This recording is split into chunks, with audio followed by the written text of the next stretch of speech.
He built empires by predicting the future, yet missed the one unfolding in his own penthouse. Alexander Vale's daughter is blind, the city says.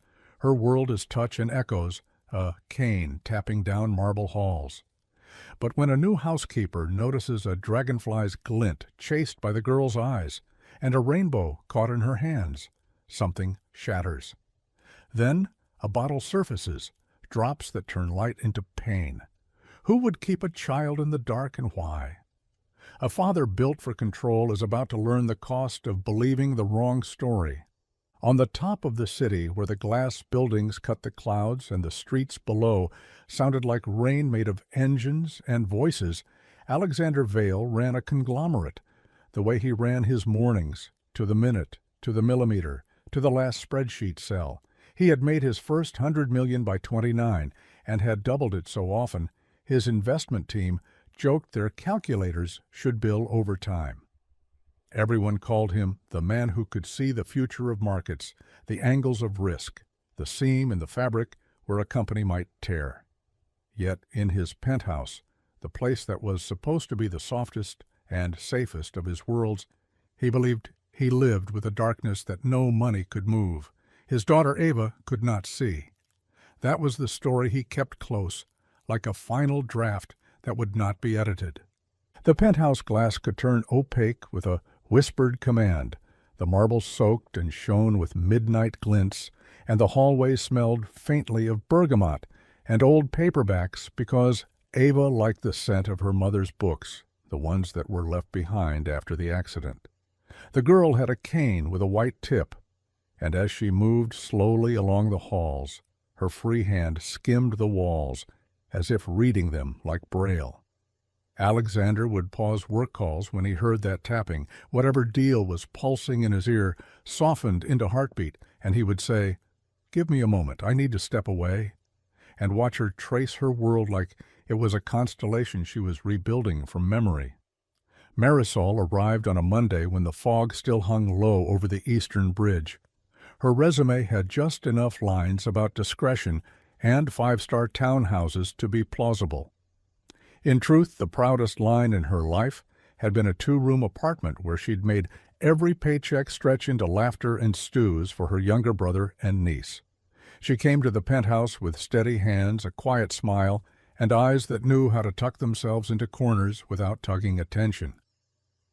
The first time she saw Ava, the girl stood barefoot on the heated wood floors, her cane leaning against the couch, her hair full of static electricity, so that it crowned her, and she held her face toward the giant window as if the sun might press a shape into her.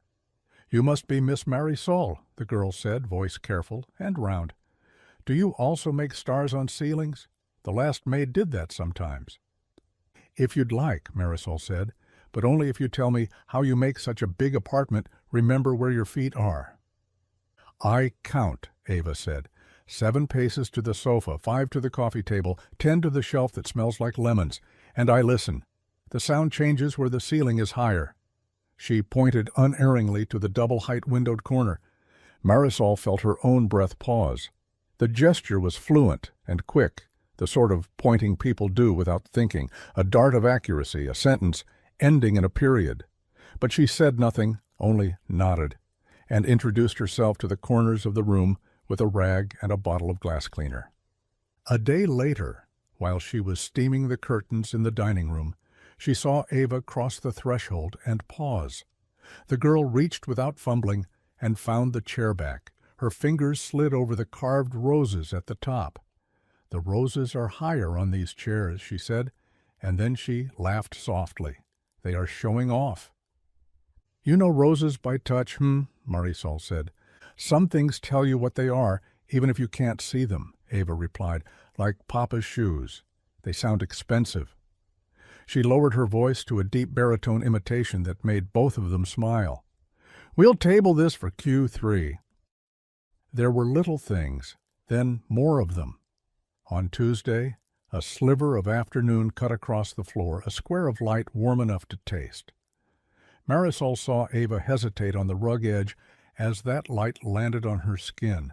The girl turned her face toward it and took a breath the way desert trees do after months of waiting. You could hear the relief if you were listening properly. On Wednesday, a bowl of cherries sat on the counter, and as the elevator hummed toward their floor, Ava came in, reached for a cherry, and stopped with her fingers just above the red, like they were gauges measuring heat. She smiled and plucked one perfect, dark, shining cherry and said, "This one is the sweetest," and popped it into her mouth. There was a glossy book left open in the library that afternoon, a coffee table place where a glossy world had been flattened into perfect pictures.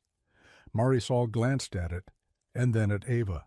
The pages were wide and the photos bright, Santorini blues, Moroccan tiles, the kind of colors that teach you the word for longing. "I wish my mother's books had pictures like these," Ava said. "Then I could feel some of it." "Do you miss her?" Marisol asked gently. "Like a missing step," Ava said, barely a whisper. "I always think there will be a floor and then my foot drops into air." The house had a color-coded schedule that ruled the days like a polite dictator. Therapists visited on even days, tutors on odds, a nutritionist on Fridays at 9. Everything had a folder, everything had a comms channel that pinged with bullet lists. In conferences about analyzing the unanalyzable, the specialists agreed that Ava's blindness, diagnosed after a sudden fever and hemorrhage when she was 4, was severe. The retinas had been damaged. There were layers of scans and long words that said as much. Alexander had flown in surgeons who spoke in careful hope. He had funded research that was one letter and 1 year away from possible. He had underwritten a clinical trial that seemed like a door ajar in a dark hallway. Nothing worked. He would stand in the threshold of Ava's room at night and watch her breathe and be this, a man whose money had run out of muscle. On Thursday morning, still early enough that the sky was pale like a peeled fruit, Marisol stepped out of the pantry to see Ava standing at the window again, both hands pressed to the glass. The smart glass opacity had rolled back, and beyond it the city was a glitter of cables and cranes and ants of people. On the kitchen counter a crystal apple, a gift from a board member, caught the sun and threw it in a brief rainbow onto the wall. The rainbow arced in a thin, small bow. Ava moved her head slightly. The bow slid. Her head followed. She giggled. She reached out and cupped the patch of rainbow with her hands as if it had been placed there for her. Then, softly, she said, "There you are." And the way she said it made Marisol's stomach tilt as if the apartment had suddenly shifted by an inch deeper into truth. That evening, when Alexander returned from a meeting that had been a trench war in suits, he found his daughter sitting on the floor with Marisol, paper spread like white tiles. They were folding cranes. "Folding is good for fine motor," Marisol said, "and it makes wishes that are patient." "Wishes that are patient," Alexander echoed, hair still damp from the mist outside, knotting and unknotting his tie with the absent precision he applied to everything. "I could use some of those." He crouched, asked about the day, kissed the top of Ava's head, and listened as the girl described the new scent in the elevator that smelled like oranges. "Someone spilled their secret," she said, and the way the rain had tapped the window like a polite guest. She talked about sounds like a composer. She built the world with ears and memory. And she did it so convincingly that the part of Marisol that had been gathering tiny flags to plant in a field called Maybe sat quietly with its evidence and waited. The woman Alexander called his wife came home late that night, the dress she wore the color of frost, and her smile the kind of blade that cut without leaving blood. Camille was a board member of the Vision Futures Foundation, an organization with a white lobby and silver elevators, and a mission statement printed in a serif font that made hope look like a kind of luxury. She had met Alexander 2 years after the accident that had killed his first wife, when grief had hardened his habits into pillars. Camille knew which pillar to scuff with a fingertip and which to lean against like she was tired. Society pages loved their story. "An age gap is just a number," the magazine said. "Love is ageless," declared the caption. When the charity galas lined up their tables like a regiment, Camille occupied the battlefield with grace. "Marisol, yes?" she said that night, dropping her clutch on the console. "I'm glad we didn't decide on the other one. She had opinions about vinegar on marble." "I understand vinegar," Marisol said, smiling, and went to put away the clutch because it was not a thing to leave on a console to feel empty. Camille moved like a woman who knew the room had been arranged so she could. She lit a candle in a niche, and the flame made the glassware glint. She did not see the origami crane on the floor until her heel bent the paper. She gave a little sigh, like a teacher whose students were not getting into the right schools just yet. "Darling," she said to Ava, voice, sugar, and distance, "no clutter." "I was counting them," Ava said. "They make a sound if you move them under a fan." "That is darling," Camille said, and stepped over the cranes like they were puddles in a dress that could not be tugged into looking ordinary. The next morning began as most mornings did, but on the balcony, as the sun flared across the river and turned it into a long strip of beaten foil, a dragonfly landed on the rail. Its wings were panes of old cathedral windows, veined and ornate, and it hovered, edged toward the house, and then darted away. Ava's head turned. Her eyes chased it. It was a micro-gesture, the kind of motion so small that only someone who loved to watch small things would catch it, and Marisol caught it. She thought of the tiny arc of rainbow, the way Ava had reached directly for the cherry, the exact pointing toward high ceilings. Then she thought of the way the girl stood at the window and said, "There you are," and how children's voices carried truth when no one made them practice. There had been cases in the world, she remembered them from a friend who'd studied psychology while they worked as hotel cleaners, of sight that vanished not because the eyes had broken, but because the mind had built a wall to guard a room so painful it could not be lived in. The words for it were long and careful. The idea was simple. You can't look at what you cannot yet bear to see. Or a harsher thought slipped in like a thin knife. Someone might be building that wall for you.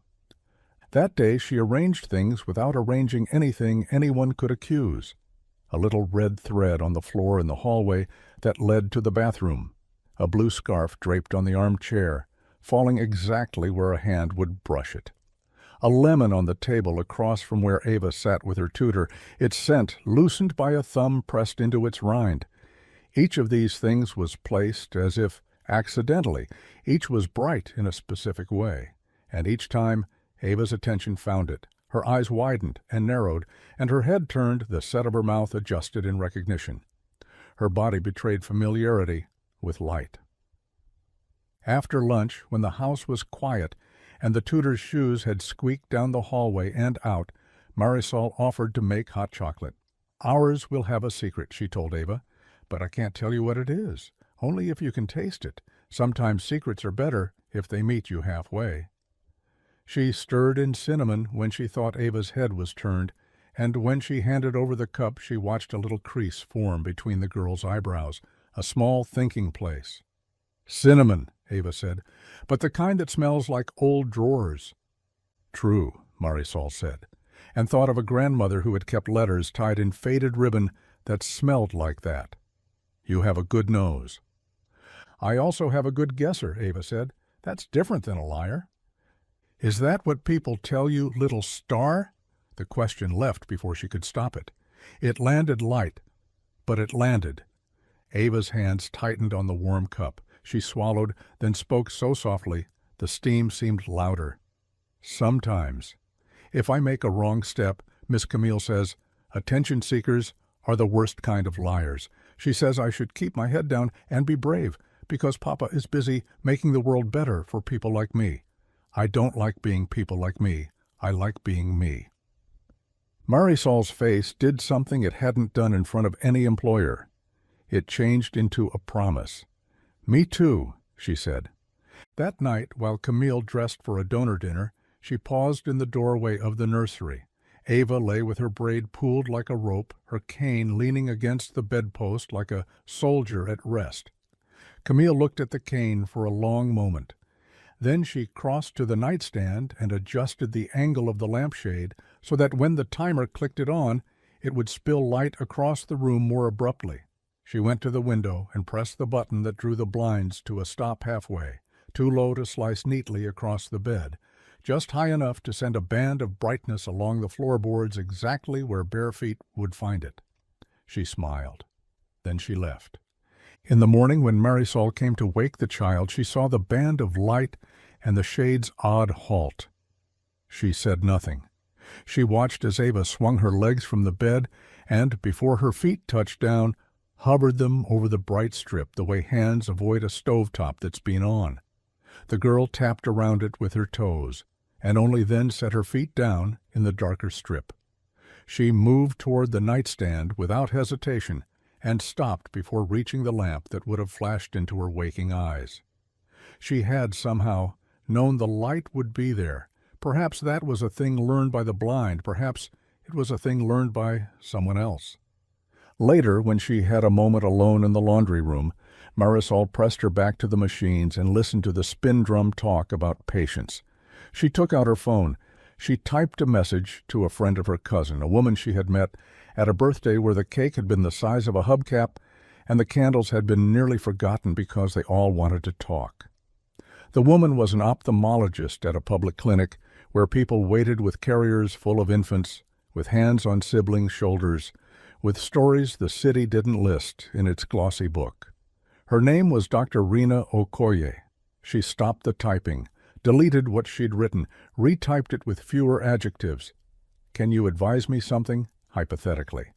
A child with a blindness diagnosis, but whose responses to light are inconsistent. What small tests could a caregiver do, harmless, to get clarity? Rena called instead of writing. "The word harmless always makes me nervous," she said gently. "But I can tell you things to notice. Pupils. Do they constrict? Does she flinch at sudden shadow or step toward light? Does she navigate obstacles better than she should? Does she make eye contact? Some children can simulate not seeing, but it's very, very hard to hide the reflexes consistently. And, forgive me, why are you asking? Is the caregiver you?" "More like the person who is willing to get fired if I'm wrong," Marisol said. Rena was quiet for a beat. "Then you're the right kind of dangerous," she said. "Come by the clinic one morning. Bring the caregiver, and if the father will allow it, bring the child. We're not a palace, but we tell the truth here." Palaces did not like truth unless they had purchased it in advance. The problem was not only Camille, it was Alexander, who was a fortress built around the child, who had constructed his mission around the narrative of her needing him in repair mode, who masked his fear with power, who had found purpose in being the father of a blind child because the randomness of losing his wife and the ugliness of bureaucracy after the accident had left him a man who needed a fight he could count. When Marisol asked for the morning off, she said it was to visit a friend at a clinic about a small rash that fell in the no-woman's land between mildly annoying and alarmingly recurring. Alexander didn't ask for proof. He was in the middle of wrestling a hostile takeover into bed, and his face showed the way that went. He said, of course, in the tone of a man who thinks the castle will still stand when he returns from the drawbridge. She didn't go to the clinic that day. She stayed. She watched. Every observation was careful. Every note she wrote was precise. Pupils, flinch, step toward light. She marked down each time Ava reached for something before the cane tapped it. She recorded a video of the girl sitting at the piano and turning toward the metronome as it flashed. At dinner, she watched the girl's eyes follow the swirl of a candle's flame to the right as Alexander gestured. She felt like she was collecting constellations. A sky was forming. And then came the afternoon that snapped the case open, not with a bang, but with the tiny click of a lipstick tube. Camille sat at her dressing table, the mirror lit around the rim like an interrogation. Her phone was propped against a vial of perfume, and on the screen a woman's face squared itself into focus. "The donors want a video update," the woman said. Something tasteful. The child in a safe environment. A message from her father about research. "We're aiming for the gala. If she could be present, you know the drill. A shot of the cane, that kind of thing." I know the optics, Camille said, smiling with precisely two-thirds of her face. The woman on the screen lowered her voice. And please, Camille, make sure the narrative is tight. We can't have anyone questioning. The last article. The last article was a journalist who knows nothing about retinal hemorrhages, Camille said, the smile freezing. Leave it to me. Marisol was in the doorway because she had been asked for a sewing kit. She held the tiny tin in her fingers like a saint's relic. Camille looked up. Their eyes met. It was a blink-long exchange, but inside it was the knowledge that one woman had hurt another and measured it against what she already knew. Thank you, Camille said coolly, and when she reached for the tin, the sleeve of her blouse pulled back. There on her wrist was a faint patch of discoloration, like a bruise, but wrong, not round as if from a bump, but smeared as if from something chemical. The faint smell of it reached Marisol a second later, the bitter, medicinal sheen of an eye drop that shouldn't smell at all, unless too much had been spilled. Are you all right? Marisol asked softly. Allergies, Camille said, slipping the sleeve back down, and stay in your lane. That evening, after Ava's bath, as the girl lay on her bed in pajamas, printed with little silver moons, Camille opened a drawer in the nightstand and lifted a bottle. Her manicured thumb covered the label. Eyes, she said gently, and Ava obeyed because she had been taught to trust the regimen, 2 drops, 1 on each side.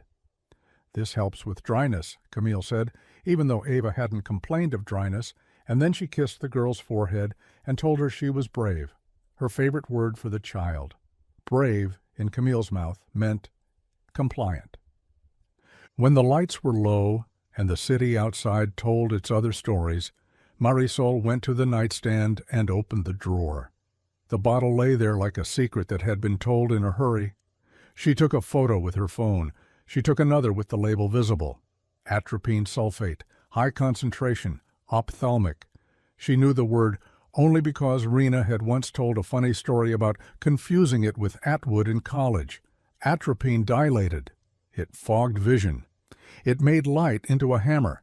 Used right, it had uses. Used wrong, it was a blindfold in a bottle. She did not sleep that night. She rearranged her fear into plans. She wrote a message to Rena that was only a photo and the words, "Is this what I think it is?" Rena replied in minutes. Night shift doctor fingers quick. Yes, who is using that and why? The next morning, before anyone else was moving, she stood in the kitchen under the soft hum of the appliance choir and waited for Alexander.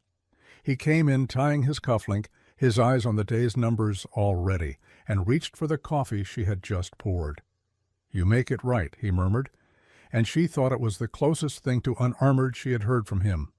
"Sir," she said, formal because the moment needed the spine of formality, "I need to tell you something that will cost me my job, and I need you to hear it until the end before you decide if it will cost me more." He looked up then. There he was, the man who had sold 3 companies and kept a dozen promises and been a father through a nightmare. "Go on," he said. She told him what she had seen, the dragonfly, the rainbow, the steps over the light, the precision gestures. She told him about pupils and flinches, about blue scarves and lemon rinds. She told him about atropine and how it could turn the world into glare and smear, and how a child conditioned to expect helplessness might mistake pharmacology for fate. She told him about the charity video and the phrase tight narrative. She did not accuse. She placed facts on the table the way a surgeon lays down instruments one by one.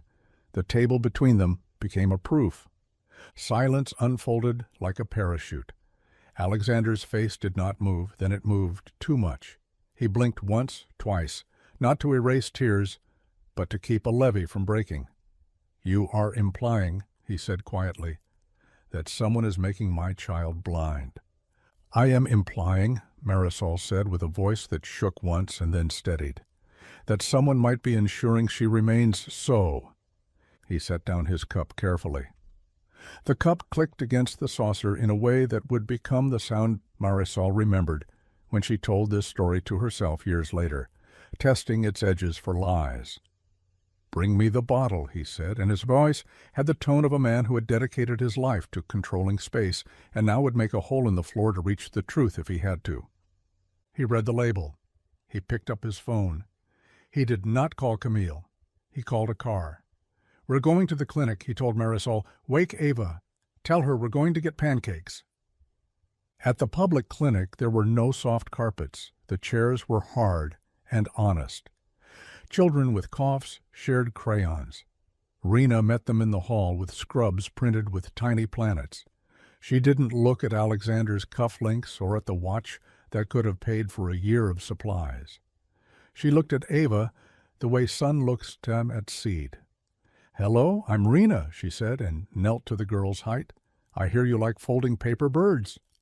"We made 97, Ava said solemnly. "You have to make 1,000 to get a wish." "We'll make 3, Rena said. "We'll cheat." The tests were not theatrical. They were small, careful, calibrated. Rena sat in dim light, and then in light that grew. She held up cards with stripes, then with dots. She watched pupils, the precise dilation, the constriction. She moved a narrow beam and saw the eye follow. She asked Ava to look at a puppet that squeaked and at a light that blinked. She took photographs of the inside of the eye and read them like a language. The scans told their portion. The reflexes told the rest. Finally, she turned to Alexander. "How long has she been on atropine?" she asked.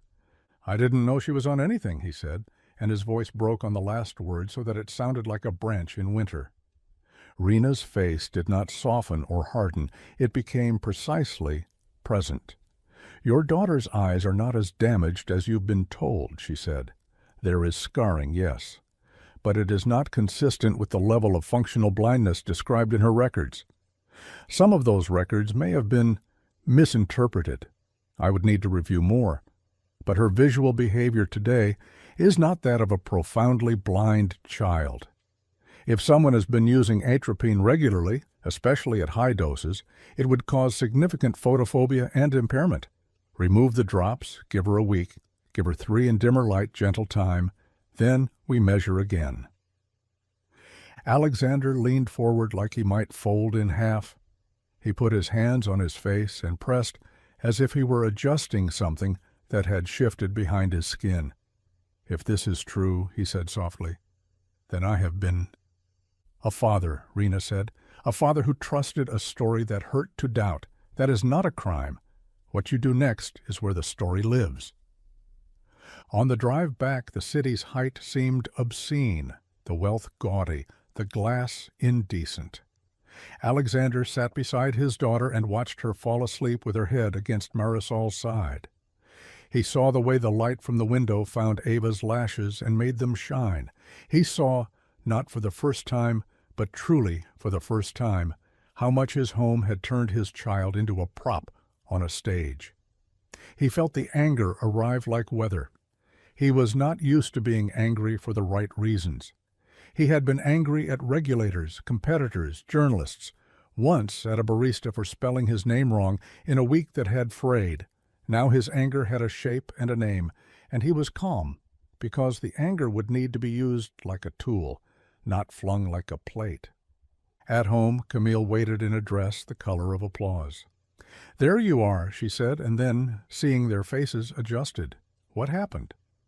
"We went for pancakes," Ava said drowsily, "and a doctor with planets on her shirt made a puppet go squeak-squeak."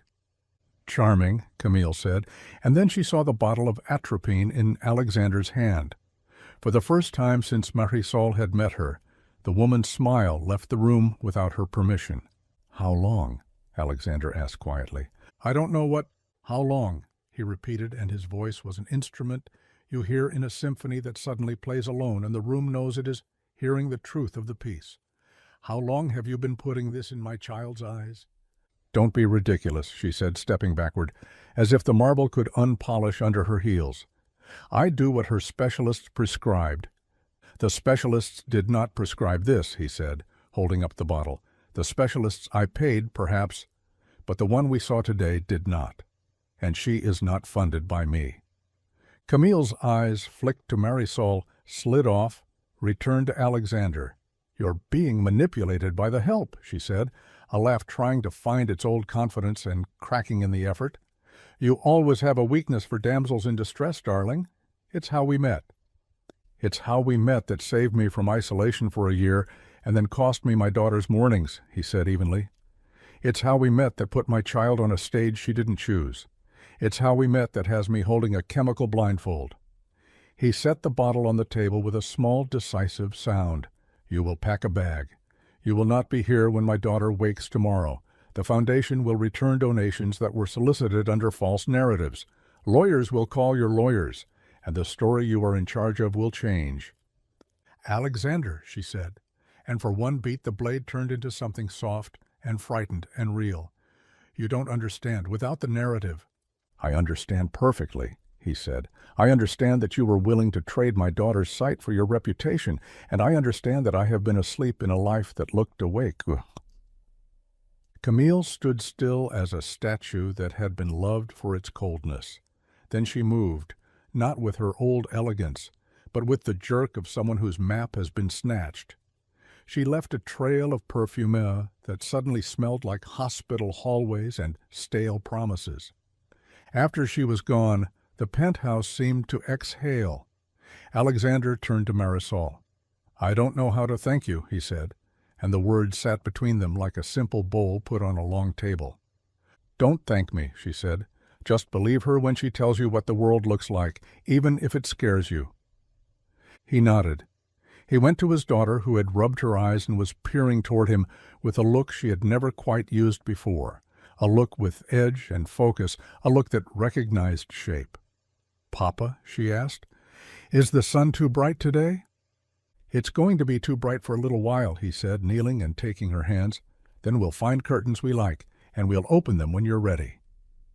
The next days were a careful unspooling. Rena guided them through the tapering of light, the slow reintroduction of mornings at the window, the games that encourage seeing without forcing it, as if you were coaxing a shy bird to eat from your palm. At first the world was a white-hot smudge that made Ava squint and cry. She clung to Marisol and said she hated the sun because it pushed at her. They dimmed the rooms with fabrics thrown over lamps like the house was being put to bed early. They used visors and a brimmed hat that made her laugh at herself until laughing chased the fear a few steps down the hall. Then there were the moments that felt like the invention of a holiday. A face seen, really seen, not as a blur of features, but as a person. "You have a freckle," she told Marisol quietly, astonished. "Just here, like a dot someone forgot to rub out," and she reached toward the cheek and touched it, and both of them made a sound like prayer that nobody taught them. A plant in a clay pot, with leaves that were not just cool under fingers, but green like the word small children use before they learn to spell it. A bowl of blueberries that looked like tiny planets. Her father's hair, which she informed him in solemn confidence, had more silver than before. He promised to try to negotiate with time, but it was a tough acquisition. There was also sorrow that arrived dressed like relief. "If I could see all along," she said one evening, "why didn't anyone tell me? Did Mama know?" And Alexander had to sit down because the question was weight strapped to his ankles, and he managed, "Mama would have wanted you to see. If she could have, she would have pushed the sun down to where you could keep it in your pocket." He closed the foundation accounts. He had the public relations team issue a statement that was spare and unsparing. Miscommunications had occurred. Donors would be refunded. The mission would pivot to supporting clinics like Rena's that worked quietly and well. He sold the penthouse and bought an apartment with windows that did not transform at the push of a button, windows you had to lift with your hands. "Too many things that change with a whisper," he said. "We need to live where the light is honest." On the last day in the penthouse, the cranes hung from the ceiling on threads like promises. Marisol stood with Ava beneath them and looked up. Ava looked up too, squinting only a little. "They are beautiful," she said, "but I think it's time to open the window." "I think so," Marisol said. They opened it. The city rushed in with its smell of bread and bus brakes and the thin river scent that always surprised you. It was like the city had washed its face. The cranes moved, turning the air into a story you could watch. Ava reached up, hesitated, and then, with the light on her hands and a future in her eyes, she set one crane free and laughed as it sailed and then settled on the sill. "Go find your 1,000," she told it. And behind her, Alexander wiped his face with the heel of his hand and decided that regret was a useful emotion only if it built bridges. They moved into a house with a walnut tree in the yard and a fence that needed repainting. The kitchen had a window over the sink that framed the sky above the neighbor's roof, a sky that changed itself without app developers. On an ordinary Tuesday, it rained, and the rain made a line down the glass that looked like something writing itself. On Wednesday, it did not. On Thursday, the postman whistled, and it sounded like a tune from a country none of them had been to. The world exploded into smallness, and it turned out smallness made a life vast. Marisol stayed. She did the things she had always done, laundry that smelled like clean water, rooms that learned to hold people rather than impressive objects, soups that tasted like corners of the world you hadn't visited yet. And she did one more. She was a witness. When Ava saw a star for the first time, not because it had been projected on the ceiling, but because the sky had brought it, she was there. When Ava learned to ride a bike and the wobble turned into the kind of straight line that makes grown men laugh and then cry, she was there. When Alexander learned to be the kind of busy that has holes in it so your daughter can pour into them, she was there. Sometimes at night Alexander would stand under the walnut tree, look up, and say the kind of thing men only say to the dark. "Thank you," he whispered. The tree, like good listeners everywhere, said nothing, but held out its branches as if to catch whatever might fall. News of Camille filtered in through the channels people used to track scandal. There were articles with the kind of titles that made a person want to scroll. A lawyer negotiated an ending that was both too little and too late, as endings always are. Alexander did not teach his daughter to hate her. He taught her gravity and generosity. "Some people get lost in a story they write for themselves," he said. "It doesn't mean the story has to keep you." On a Sunday that looked like a watercolor the sky had forgotten to finish, they visited Rena at the clinic with a box of pastries and a swarm of origami cranes. Rena put one on her desk, right by the paperweight that held down bills and patient notes. "This," she said, "is why you keep doing the work when the grants get rejected." Ava walked down the clinic hall and stopped at a waiting child, a boy with a cast on his arm who was trying to see whether he could balance a sticker on his nose. She showed him, giggling, how to cross your eyes just enough that the world became funny but did not split. The boy laughed so hard his mother laughed then too. In the reflection of the clinic window, Marisol saw the three of them, child, and the woman who had decided her lane was wherever decency insisted, and she thought of how people talk about miracles as if they are lightning bolts. Most of them are the sound of a woman opening a drawer and reading a label, the sight of a man setting down a cup and deciding not to run from shame the moment a child says, "The sun is too bright," and nobody dimming it on purpose ever again.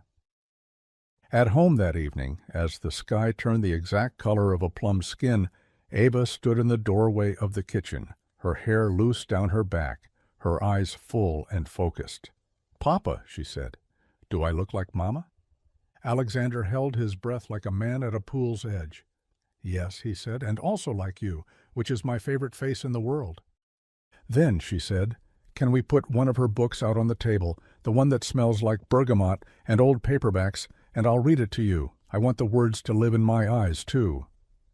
They sat at the table with the book open, the lamplight gentle, and Marisol stirred something on the stove that made the room feel like a place you arrive at, not pass through. Ava read haltingly at first, then with a voice that learned its own courage. Alexander closed his eyes not to keep out the world, but to keep it all in better. The city outside rearranged its noise into lullaby. The walnut tree breathed. Somewhere, the last of the origami cranes on the old penthouse ceiling pulled free and glided on a draft toward a window that had never opened for the right reasons. And in the house where love had decided it preferred truth to perfection, the night began. Ordinary, extraordinary, theirs. Weeks softened into months, the way frost melts from a field, not in a perfect line, but in patches that teach you to trust warmth again. They learned to plan mornings by the light rather than the calendar. Alexander, whose life had once been a series of appointments held together by coffee and consequence, learned that sometimes the most important meeting was with the backyard at 7:12 a.m., when the walnut tree cast a particular lattice across the kitchen table and the page of a book looked friendly rather than loud. He discovered that if he shifted a chair leg a single inch, a glare disappeared. Tiny adjustments became a language of love. He found himself saying, "Let's move this," and meaning a lamp, a deadline, the idea that urgency is the only way to honor a problem. He set office hours with his board and secret out-of-office hours with his daughter, where the only PowerPoint was the angle of the sun on the public library steps. For Ava, sight was an instrument she tuned daily. Rena had warned them, the eyes relearn, the brain negotiates, confidence will leap and dip like swallows. One day she devoured a picture book with giraffes that seemed to have been drawn as jokes. The next she stared at an orange and felt the panic rise because its edges bled into the table. She would stomp a little dance she called the blur stomp, and Marisol would stomp with her, and the panic would get confused and forget what room it had entered. At school, a gentle-humored teacher built a desk near a window, but outfitted it with a thin curtain Ava could tug closed herself when the sky went from friend to show-off. Some children were awkward around her at first, as children are around difference until someone offers them a game. The game turned out to be Shadow Detective, where someone would make a shadow shape with their hands and Ava would guess it with a deftness that made them gasp. "She's cheating," a boy said once, half admiring and half irritated by the way her eyes seemed to know which edge to chase, and Ava said, "Of course I'm cheating. I've been training with the sun." They reconfigured the foundation as if it were a house they'd inherited that had good bones but rotten pipes. The new mission was small and ferocious: grants for clinics that refused to be glossy, scholarships for training community health workers to catch problems early, emergency funds for families whose lives cracked under the cost of wait lists. They stopped hosting galas and started hosting Saturday fairs in school gyms where people came for free screenings and left with pamphlets written in the language they actually spoke. Alexander stood behind a folding table and learned to hand out little bottles of artificial tears to grandmothers who called him hijo, to fathers who did not want to say they couldn't read the bus numbers anymore. His board considered it a demotion. He considered it an upgrade. "You smell like Lysol and sugar donuts," Ava told him after one clinic day, climbing onto his lap as if it were the best chair in the house. "You smell like recess," he said, and meant, "You smell like the kind of work that sleeps well at night." Camille's name lived for a while where names go when they cannot be brought to dinner, whispered in legal offices, italicized in articles, spoken too loudly by people who pretend shock while savoring the taste of it. The settlement was the kind that looks tidy in print. Inside it were the messy facts of motives that were not always pure greed but something thinner and more pathetic. Status hunger dressed as philanthropy, fear of being ordinary tricked out as cause. Alexander surprised himself by not wanting revenge. He wanted accountability, yes, and he got it. But the best revenge turned out to be the boring revolution of doing better work than before. There was a day, late fall, when the sky above the walnut tree was a copper lid and you could hear the seasons slip in the dry rattle of leaves. Ava came home from school with a watercolor in her backpack. She laid it carefully on the table. The picture was not a good likeness of anything, but it was a good likeness of a feeling, swaths of green and brown and a strip of pale blue a round yellow sun that looked like it had been rolled onto the paper by a cookie cutter. "It's the yard," she said. "It looked like this today, but also like something else, and the something else made me want to cry and laugh at the same time. Is that silly?" Marisol, who had begun to keep a little notebook, not of tasks, but of beautiful moments that would otherwise evaporate, wrote down, "Looked like the yard, but also like something else," and said, "It's not silly. It's exactly how art works. Also, your son has an eyebrow." "It's smirking," Ava said, delighted, "like it knows a secret." "What's the secret?" Alexander asked. "That it will come back even when it leaves," she answered. And the way she said "leaves" made all of them glance at the walnut tree. The first snow came early that year, fat, slow flakes that made the street look like a black and white movie. Ava pressed her hands to the cold window and whispered, "It's falling so softly." Snow had always sounded like this, but now it looked like this too, and the double knowledge made her shiver with pleasure. They put on boots and went into the yard and lay down, all three of them, to make angels that looked like clumsy stars. The snow in her eyelashes made tiny prisms. "I can see each one," she gasped, and then, "No, I can't, but I think I can, and it feels the same." They returned to the kitchen, wet and laughing, and Marisol made hot chocolate, whose secret this time was orange peel, and nobody guessed because the peel had surrendered its name and become only warmth and brightness. It was around then that the idea of the trip took root. It arrived like certain plants do in cracks in concrete, improbably, insistently. Ava had seen a book about a valley where, in spring, the fields turn to quilts and the sky seems to sit closer to the ground. "I want to meet the colors when they are having their party," she said. Alexander checked his calendar and found that his calendar had learned to make way for that kind of sentence. They planned a route that involved a small town with 2 traffic lights and a diner where the pancakes had opinions. "We'll rent a cabin," he said. "We'll make it ours for a week. We will take naps as if we invented naps." On the drive, they taught sightseeing a new trick, stopping. Instead of counting landmarks, they counted pauses. A wheat field that looked like a sleeping lion. A hill with one wind-bent tree that had decided to bow and keep bowing. A creek that talked to rocks in a language that made sense if you didn't try too hard.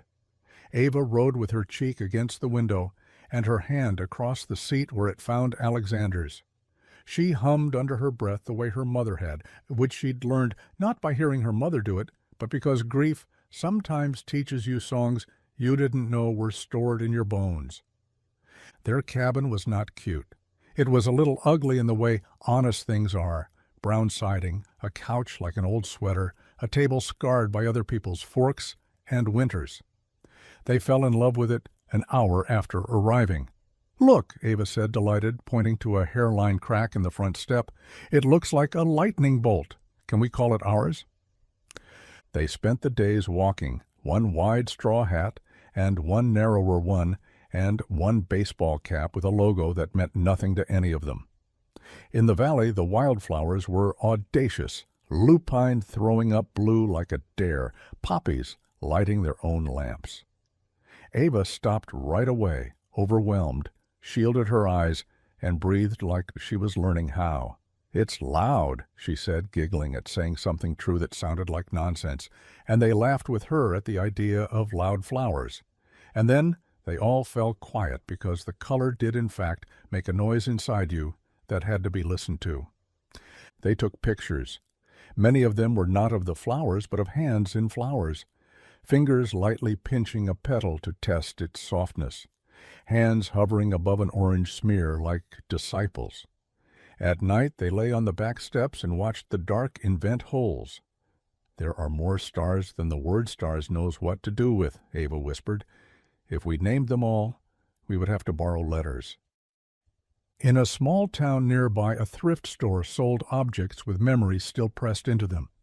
Marisol found a honey-colored radio on a shelf between a plush bear with a missing eye and a stack of coasters crocheted into the shape of strawberries. "We should get it," she said. "It looks like music even when it's off." They bought it for $8.50 and brought it back to the cabin and discovered it worked only on the station that played a show where people called in to confess their favorite sandwich.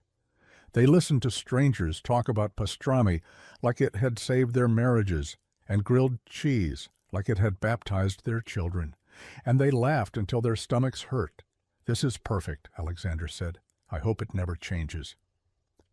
On the fourth day they met an old man on a bench under a Maples green tent. He held a dog that looked like it had been assembled from spare parts of other dogs. The man tipped his hat when they passed, and the dog made a sound like a sneeze and a greeting. "Sightseers or seasiders?" he asked, smiling, and when they looked blank, he said, "Do you make the world look at you, or do you look at it?" "We're learning to do both," Ava said solemnly, and he seemed satisfied, and told them where the best pie was and which path you should take, if you wanted to be humbled, because it would look like nothing for a long time, and then open suddenly as if a god had gotten up from that piece of earth and left an impression. They took the path. It did look like nothing. No drama, no rock proclaiming itself, only a gentle slope that made calves talk. Then, as promised, the trees stepped aside and said, "Here," with their arms, and a vista arranged itself like a table set for a feast, the valley laid out, the river's silver stitch, the horizon with its true line. They stood together without speaking, and felt the strange combination of being tiny and absolutely placed. On the last morning in the cabin, a storm came, not violent, no tantrum, just a thorough conversation between the sky and the ground. They brewed coffee and tea and listened to the rain play the roof like an old drum. "I used to hate rain," Ava admitted into her mug. "It made the world sound like it was too far away for me to get to. Now it's like I am inside a song, and the song is not finished yet, and that's okay." They drove home slowly as if they were dragging their feet on purpose across the state line. The city welcomed them with its old clangs and shiny bravado. School resumed with its announcements that always sounded too cheerful over tinny speakers. Alexander returned to the work of being the least interesting person at his own nonprofit, which was exactly the promotion he'd been hoping for. One afternoon, when the light was antique shop soft, and the house smelled mysteriously like cinnamon without anyone having baked, a letter arrived, not registered or thick with officiality, just an envelope addressed in the tidy script of someone who practiced their calm. It was from the woman who had once lived as their shadow. Camille wrote without excuses and without theater. She wrote about harm and hunger and the way applause can turn into oxygen if you let it. She wrote that she had left the city and was volunteering at a regional hospital gathering patient intake histories because she had decided to put her desire to be needed to use somewhere it could be harmless and maybe even helpful. She wrote, "If there is anything in me that was love for her, it lives now in the hope that her days are hers." The letter was not a key to a locked door. It was, perhaps, a small window opened in a house one has moved out of. Alexander read it and put it in a drawer that did not contain grudges, only documents that had taught him something. "She doesn't need to be our villain forever," he told Marisol quietly, "not at the cost of our peace." Spring returned as promised. The walnut tree, Republican in its patience, tipped out little green flags and seemed pleased with itself in a shy way.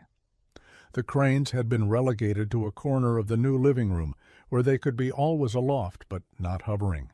When friends came over, they admired them and asked about the 1,000. "We'll get there," Ava said, "but it turns out wishes work before you finish the set."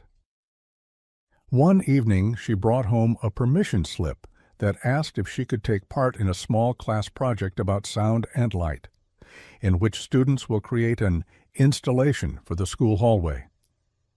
She explained that they would hang chimes in the window and paper filters in front of the lights, so that between the two, the corridor would be a place you could walk through and learn something just by being there.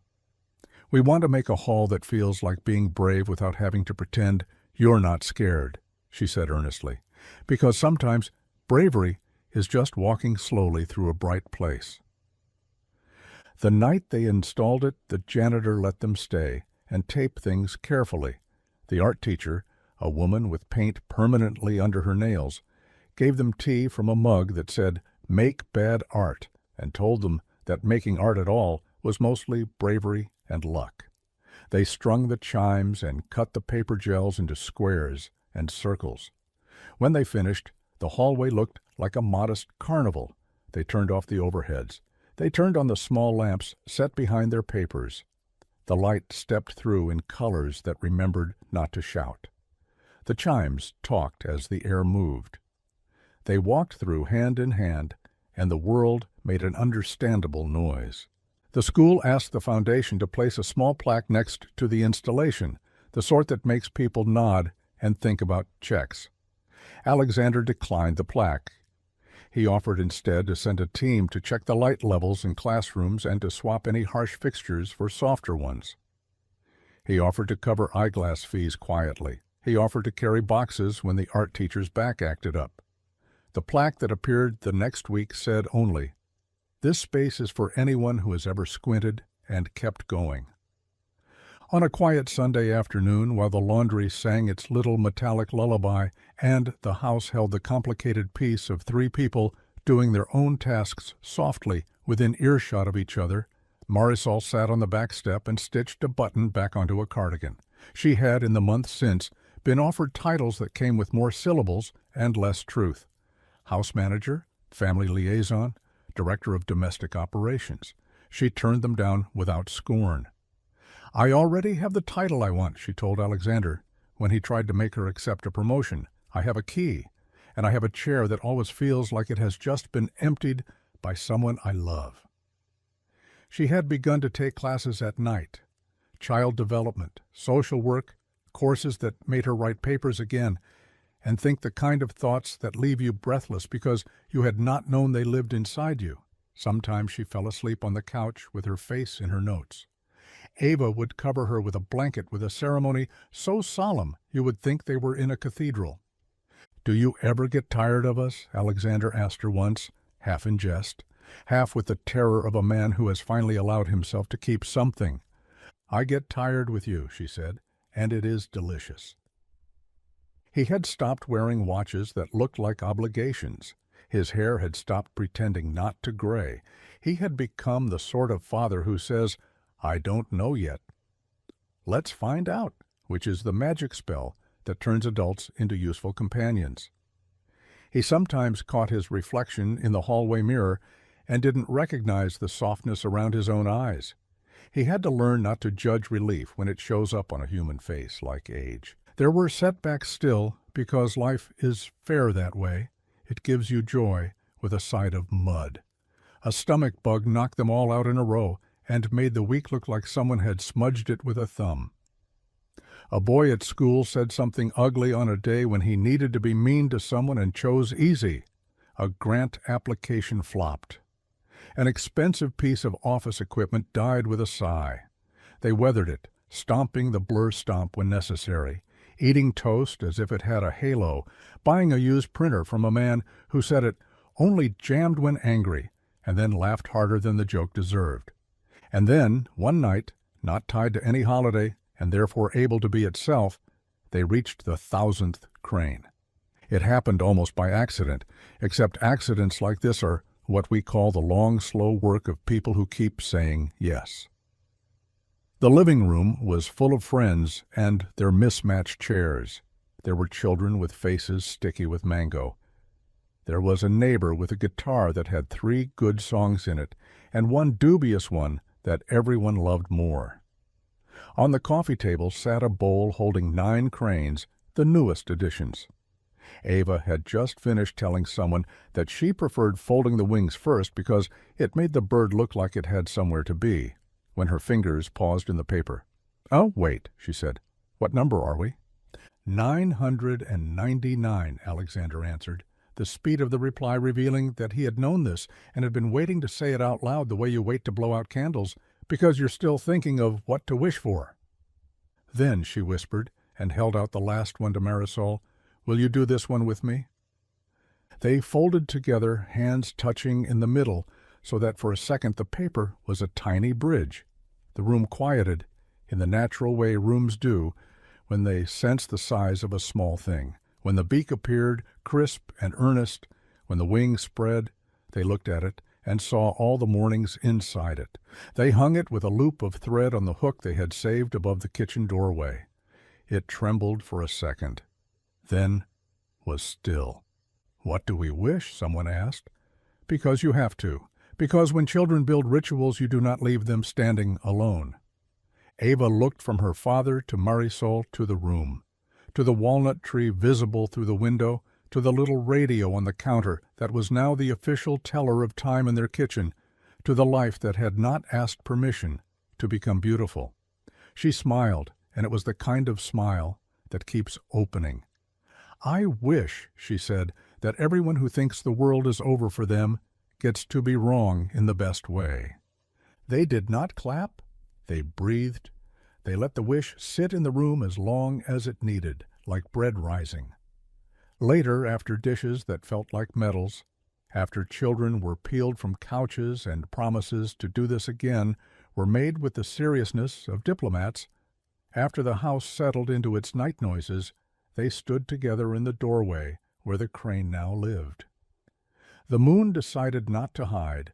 It poured its particular permission across the floor. "I keep thinking," Alexander said quietly, "about that morning in the penthouse, when you told me the truth I had not dared to assemble. I was waiting for anger to finish before I could love rightly. I didn't know I could just start." "You did," Marisol said. "That's why we're here." Ava, half asleep against the doorframe, murmured, "Papa, your hair is extra silver in this light." And he laughed and said he would write a letter to the moon about that, and she said, "Write it in pencil so you can erase it if you change your mind." And Marisol thought, "I will write that down," because the future likes gifts like these. There are some stories that tie themselves into bows because the teller cannot bear to leave any ends loose. This one refused. It drifted on day by day, not toward a tidy moral, but toward a practiced joy.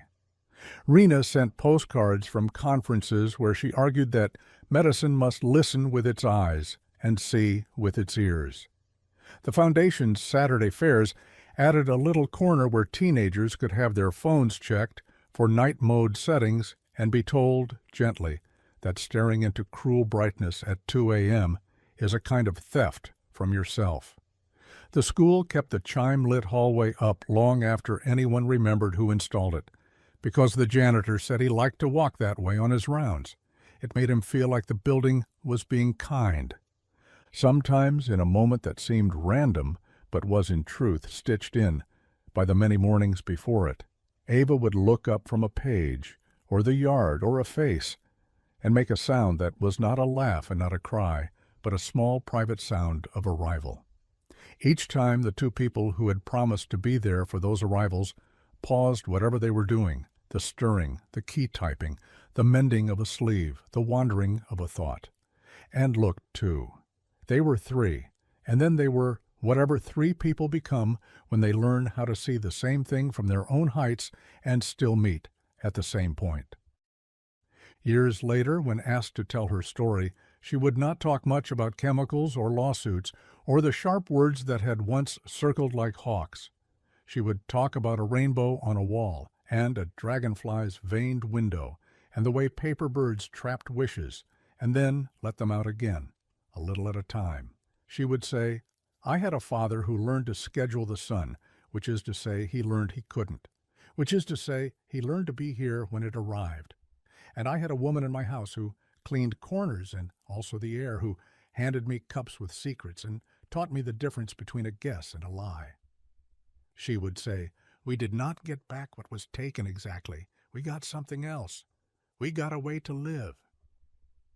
And if someone listening said that sounded like a miracle, she would nod and point to the nearest ordinary object, the lamp, the window, a bowl of cherries, a walnut shell, a crack in a step, and say, "Yes, one of those.